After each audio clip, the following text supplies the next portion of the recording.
as far as we are all pursuing one goal, which is to make Nigeria a better place, for every Nigeria to see that nation as a place to live, as a place to dwell, as a place to live, not to be running to desert or running to Mediterranean Sea, running to be securing visa, running away with family. As far as this is concerned, which is still the business of God, no one is better than you, and you are not also better than anyone. Because I see some people mentality trying to compare the very dark man with our brother here, Brother Peter.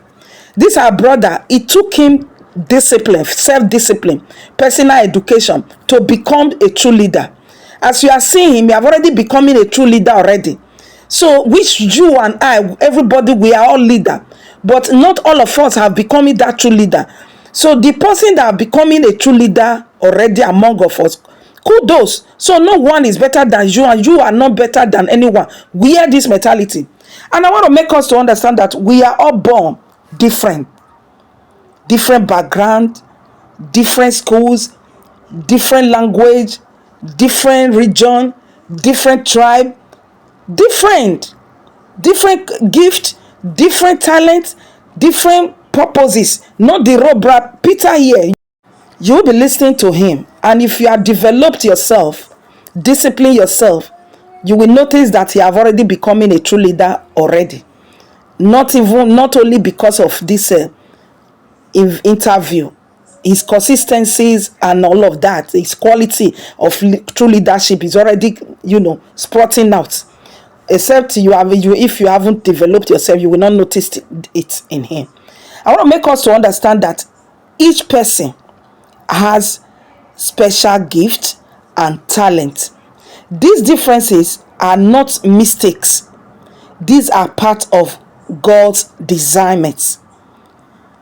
And no one is better than another person. I'm not better than you. You are not so better than me. That is a designment of God. Because when God is looking at we human, especially those that are doing his will, he's not seeing differences. It's human because of human malfunctioning that make human being to be seeing indifferences among themselves. God is not seeing indifference between humans. So no one is better than another person. We are not the same, but different does not mean better or worse. Every person has his or her own values. Our differences make us unique. When we accept who we are, we can grow and help others as well. As Brother Peter is playing his role, the very dark man is playing his role, I'm also playing my role with our own strengths and values, abilities. So we should focus. That is the main emphasis on this message. The most important thing is for we to have focus on our purposes, which I always preach about, not on comparison. God created each and every one of us for a reason. For this purpose we are born. When we use our gift to fulfill that purpose, comparison becomes unnecessary, irrelevant. Please listen to the wisdom of Brother Peter. Presenting Nigeria is known as Randy Peters on social media. Peter, good morning. Thank you for coming on the program.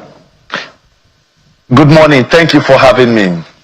Okay, so before we come to you for my first question, I want Nigerians who were not following yesterday what had played out, because there were things happening at plenary in both chambers and things happening outside the chamber. So let's take a listen.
right, so we thought maybe later we'll show you what played out at the Senate, where the Senate was the call for a division where senators voted, so we're clear on who voted for what.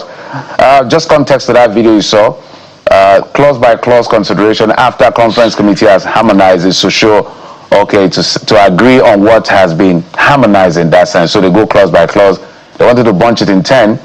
Some senators, some House of Reps members, opposition essentially saying, no, it's not going to work. Let them go clause by clause.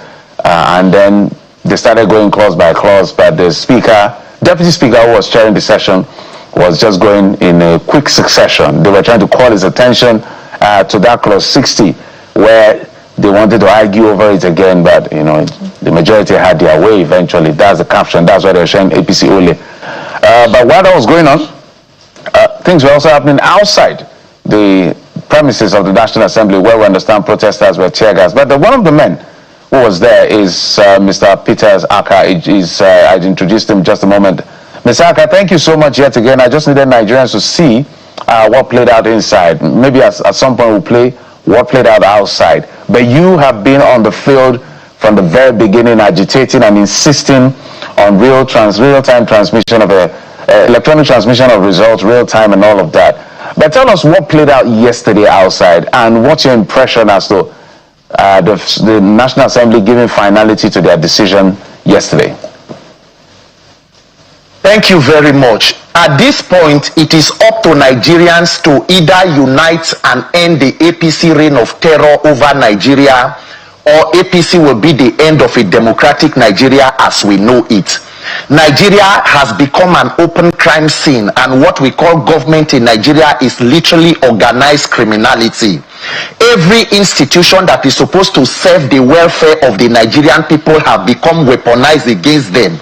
And most unfortunately, it's a National Assembly and a parliament that should be the hallmark of a democracy has become an extension of the presidency, a captured assembly. So today, if President Tinubu asks Senate and House leadership to jump up, the question will be how high? And there is no end to this trajectory and these unfortunate actions. It is up to Nigeria to say enough of this political banditry. We cannot continue like this. A ruling party who claims to own more than 30 governors, have every institution, the judiciary, the police, township boys, city girls, and everybody, is afraid of one simple clause: mandatory real-time electronic transmission of results, which, by the way, INEC in itself has proven from their feasibility studies that they have the capacity to do. So let us not be ambiguous or unambiguous about this. This is a script being played out by the Senate President Akpabio, written from the presidential villa, and INEC is not neutral.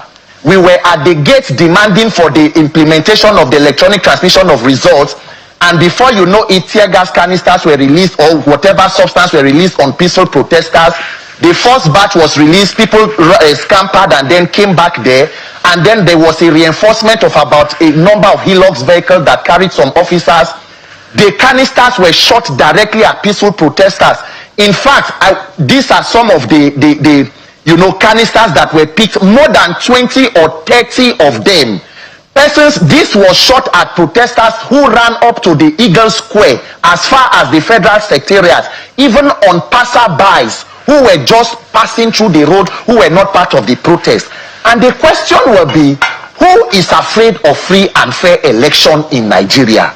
What exactly is the ruling party afraid of? INEC has received 200 billion, claiming it wants to use electronic technology. Sir, what kind of technology is INEC trying to adopt and procure with 200 billion? What happened to the technology that was procured by Mahmoud Yakubu with over 300 billion in 2023? Are beavers machines like diapers or pampers that are used and then disposed? There is something and a lot that the ruling party is not telling us. The budget that was approved by INEC is a budget, if not clearly explained to Nigeria, will only aid and sustain electoral malpractices. And that is why, as it is today, it must become a national mobilization against this legitimizing of an electoral act that will guarantee rigging. Why is the Senate President making excuses for INEC? In today's Nigeria, lawmakers are giving reasons or excuses why electronic technology will not work against INEC's own position. The level of mischief. What a shame, and you could see it play out in the chambers. Lawmakers coming out to chant APC only, APC only, because in the face of all Nigerians and the world, leadership of the National Assembly are trying to brazenly ensure that they get a law that is going to legitimize electoral malpractice and election rigging. It is a shame, it is a travesty, and Nigerians who mean well for our lives must resist it, because for our lives to count, our votes must count.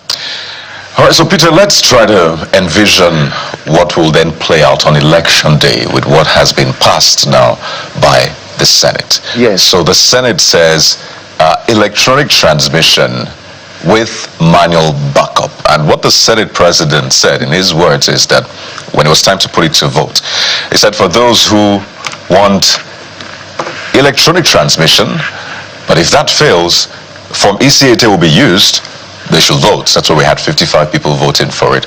And then he reframed it for the other side, that for those who want electronic transmission, but if it doesn't work, the election should end there. They should then vote as well. That's why we had 55 people voting, senators rather. So I want you to, I know you've probably monitored elections. You've probably been there during that whole process, from the polling unit when the Form EC-80 is collated and it's taken to the Ward Collation Center. What the provision says is meant to be taken there with Form EC-80. Sorry, the BVAS is meant to be taken to the Ward Collation Center with Form EC-80. But before that, the polling officer, the presiding officer, should have taken a picture of Form EC-80 with BVAS for upload to IREV. So with this new provision now, with the proviso, have you tried to envision what would happen on election day with this proviso? I want us to begin to picture that and explain to Nigerians. Yeah. I mean, with that proviso, it is clear to you to know that there will be insufficient network. And the basic thing that will happen is that we will then go back to using the Form EC-8A form as the primary source of evidence when the case of elections finally head to the court. So once you see that proviso, you could listen to the former INEC rec, Dr. Mike Igini, who came on air and explained it to Nigerians. That proviso only serves the interest of persons in government who know that their only hope and guarantee is through election rigging. Mr. Kayode, INEC has made it clear that as far back as 2019 and 2020, from a technical committee that was set up between INEC and the NCC, they have implemented electronic transmission of result to as far as 96% across the country. If INEC has received more than 870 billion and says 200 billion is for electronic technology, why is it that INEC cannot even enter a partnership with Starlink? What will it cost to have technology across the 177,000 polling units? So instead of lawmakers to say, look, you have been able to achieve 96%, what is the other 4%? How can we strengthen it? A mischievous parliament will now go back to say, let us go back to the Form EC-8A form. And guess what you will see as the result? You can take a look at Obiakpo local government. You can see the kind of result and mutilation, because the ground and the shrine of INEC election rigging is in the collation centers. And that is why Nigerians are insisting that let the results transmitted be evidence. So quickly, and I want us to break this down so we are able to properly envision it. So at every polling unit, you have a party agent, right? So you have an agent for the APC, PDP, ADC, Labour Party, and the rest. And their job is and their job is quite simple: to ensure that they monitor the process, that the votes that are tallied for my party are the votes that my party really got when they were counting the votes, right? Now, these same agents are meant to move also to the Ward Collation Center to ensure that it is what happened at the polling unit that is happening at the Ward Collation Center. That's one. Two, we have voters in those polling units as well who usually stay behind and say, okay, you have to snap this thing and upload before you go. So are you saying that if peradventure they want to rig the election, what happens to these polling unit, these agents, these party agents? Aren't they there to ensure that this doesn't happen? Even the voters themselves, who are meant to mandate and say you have to snap this, are you saying that they also may fail in their duty to properly police that process? Let us just be clear that all of what you have explained were part of the consideration of INEC when Mahmood Yakubu wrote the INEC position paper 21 and said, in the light of all of the issues that happened between polling units, collation centers, and finally the National Collation Center, we need to reduce human interference as much as possible. You have seen cases with recorded voice notes of how governors of states went to capture collation centers where party agents were manhandled. Some persons even disappeared even till date, where security and law enforcement officials were used in collation centers, and at the end, the Form EC8A forms that were seen were different. That is why INEC in its own wisdom said, to reduce human interference, let what comes from the polling unit be transmitted in real time at that point to a central server where everybody has access to, so that between there and whatever later transpires, the results that everybody has countersigned, the presiding officer has also stamped on, becomes the evidence that will be admissible. Because Nigeria as it is today, there are strong men who have powers to envisage and to usurp whatever that happens within the system, and that is what gives credibility or gives strength to persons in the ruling party, where people can go as governors with personal security to collation centers and twist the entire process. Nigerians are saying INEC has done a feasibility study. INEC has set a record with their position paper. We want to reduce human interference from the process between voter registration, voting, and transmission. Let the results be transmitted in real time to a central place where everybody has access to, and not where people who are desperate for power can begin to undermine the process. I do not think that that is ambiguous. And anybody who is still saying that we must resort back to that from EC8A form, if you have done a certain thing for long and it has ended up in little or more and more unfortunate incidents, repeating the same thing and expecting a different result, would that not be insanity? We must understand the peculiarities of our elections, and that is why the Senate and the National Assembly must be insisting that to bring transparency and accountability, let this process be seen to be more transparent. What do we do to ensure that it is verified by Nigerians and seen to know that there is transparency? Anything other than that is a backdoor and a surreptitious attempt to steal the mandate of the people. Ms. Araka, the biggest challenge, I'm just looking at the big picture, why these issues, and the big picture is lack of trust in our institution. If INEC was a trusted agency, I don't think all of this will happen. That's why I'm saying you lead the campaign around fixing INEC as an institution.